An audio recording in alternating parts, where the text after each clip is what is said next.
Hindi ka tunay na batang gapo kung di mo siya kilala. Masayahin at laging nasa kalsada. Alamin natin ang buong kwento ni Daddy Daddy sa Olongapeñong may kwentong kakaiba at kahanga-hanga ni DJ Nicole Jose.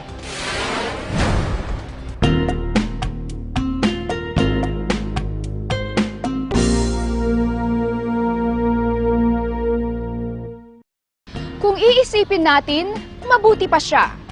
Inosente. Maaaring nakikita ang mga hindi magandang pangyayari sa paligid niya. Subalit, hindi niya masyadong nadarama. Hindi niya ipinag-aalala. Ano nga kaya ang nasa isip ng isang katulad niya? Paano nga kayang maging isang isip? Bata.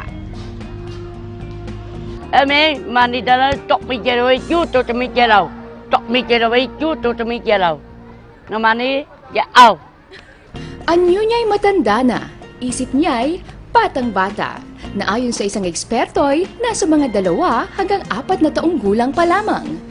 Parang hindi ka taga-Olongapo kung hindi mo siya kilala. Daddy Daddy kung tawagin siya ng halos lahat ng nakakakita at nakakasalubong niya. Malayo pa lang yan, sumisigaw na yan. Iniisa-isa niya yung pangalan namin. Pero yung kabisado niyang pangalan, yung pangalan ni Lala, kasi girlfriend niya nga daw yun. Ilala! Mahal na mahal kita! Walang iba, sabi niya. I like you, wala iba. Palabati, palakaibigan siya. Mapagbiro, pilyo. Mabait naman po kasi yung mga kasama niya, nakikita ko mga bata rin po na na nakikisayaw din every time na nagsasayaw siya, sumasayaw din yung mga bata kasama niya po. Pag mangingi, kahit hindi ka bigyan, hindi naman siya masasabi na, madamot tayo, hindi siya ganun. Okay lang sa kanya. At sige te, balik ka. Maya te ha, ganun lang yun siya. Mag-iipon siya ng pera, tapos papaprint niya, papa-edit niya pa yung picture niya. Customer po siya, nagbabayad po siya, papalaminate niya. Tapos ikikwentas niya na yung picture niya. Noel Galicia ang pangalan niya. Nasa mahigit 40 taong gulang na.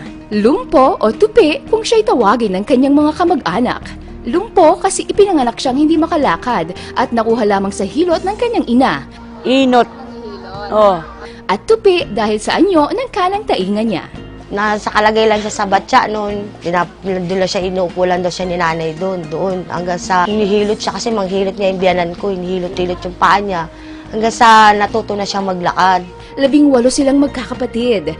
Isang kaibigan ng pamilya ang sinubukang ipasok siya sa eskwela. Subalit hindi din niya natapos ang ikaunang baitang niya. Buhay pa yung biyanan ko. Sabi sa akin, bantayan ko nga daw po siya. Ako po nagpapaligo, ako nag-aalala. Hindi nila sumusunod sa akin, pero sa iba hindi. Sa mga kapatid niya, ayaw niya rin. Siguro sa pag-ano, alam niya siguro kung sino nag-aasikaso sa kanya. Paliguan ko po siya, kakain. Pagkatapos po niya kumain, maligo, yun, alis na siya. Nasaksihan namin ang halos 1 araw ng buhay niya. Simula pagkain ng almusal, paliligo at pag-alis ng bahay na kung tawagin niya'y pag-iipon. Nanghihingi kasi siya. Madalas na ginagawa din ang animoy pagtulong sa mga drivers ng paalis ng mga sasakyan, partikular sa Magsaysay Drive. Hello po, ganun. Pamasko po, pahingi po pera, pagka binigyan mo, salamat. Tapos masaya na siya, tambul-tambul na. Meron pa siyang ID. Tapos yung costume niya, minsan iba-iba din. Yan ang nakikita namin sa kanya. Ang naiipon niya ay naipambibili ng kung anong bagay na gustuhin niya. At ang iba ay ibinibigay sa hipag niya upang ipambili din ng ilang kailangan sa tahanan nila. Nakakatulong din po. At paano na pag nagbigay siya sa akin, nakakatulong, pambili rin ng bigas. Mapagbigay siya, hindi siya madamot. Maliliit na bagay sa kanya ay malaking kasiyahan na ang dulot. Mabait naman si Daddy, hindi naman yan siya maramot pagka ano. Kahit yan sila, kahit sino dito. Lahat, kakilala niya. Pasado 1 na ng hapon, pare-pareho na kaming gutom. Tinanong ko siya kung saan niya gustong kumain. Takdo. Hindi, lalibi. Sa Jollibee daw, marunong siyang kumain mag-isa. Malinis, simot. We could see sa pang-araw-araw na maobserbahan natin si Daddy, we could see there is a certain amount of challenge talaga psychologically or cognitively. But we cannot tell or we cannot fully say na siya ay merong mental retardation because with our experience with Daddy or si Noel nga, you can talk to him. He can respond well, magandang kanyang cognition, psychologically, kaya niya makipag-usap ng maayos. He can understand. At makita mo, bagamat yun yung trabaho niya, you could see him surviving regularly sa bawat araw ng kanyang paggalaw dyan sa Magsaysay o saan mang lugar dito sa Olongapo. Hindi baliw si Noel, mentally challenged o mentally retarded siya. Sa kabila nito, may mga katangian siya na kahanga-hanga. Ang pagtitiwala ay angkin niya. Pag sinabi mo sa kanyang mamaya ay okay na.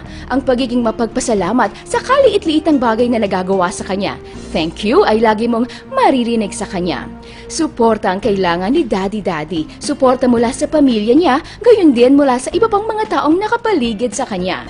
Huwag natin siyang saktan, huwag natin siyang kutyain dahil tulad natin ay meron din siyang damdamin. Ang pakikipaglaban upang mabuhay ay kanya ding taglay. Titikol, matitawal iba. Karapatan niya, karapatan natin, wala namang pinag-iba. Totoong naiiba siya, pero hindi siya kailanman karapat-dapat makaranas ng pang-aalipusta. Importante ding lumagay tayo sa lugar ng iba. Kahit paminsan-minsan, kahit sa isip lang. Para sa isa na namang Olongapeñong may kwentong kakaiba at kahanga-hanga ng Batang Gapon News TV. Ako po si Kathleen DJ Nicole Jose, nag-uulat.